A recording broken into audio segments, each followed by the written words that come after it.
Yan yung ginagawa ko mga kapinas pag di up ako sa trabaho.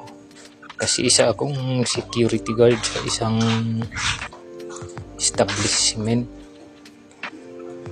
Pag di up ko, yan nag-i-skim coat ako sa bahay. Hindi ko alam kung yan na ba yan kasi hindi pa naman ako nag-construction eh. Ako nagtrabaho sa construction. Hindi ko alam kung ganyan na talaga yan. Ano, pa-comment na lang po kung sino man yung may mga nakakaalam dyan sa ganyang trabaho.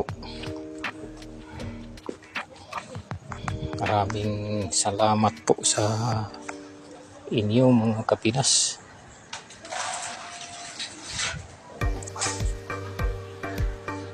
Yes sir. Hindi ma'am. Yeah. Adik na to yan. Wala sa amin yan.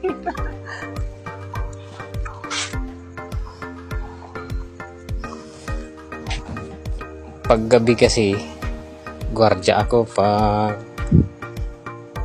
umaga naman doon ako sa bahay kung ano yung makalikot ko doon, lalo na yung pag i-skim coat na yan kasi gusto ko na matapos yan.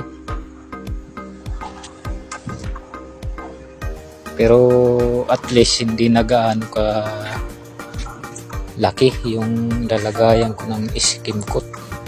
Yung mga skim coat na inilalagay ko dyan, magkaiba-iba lang yung pangalan yan eh.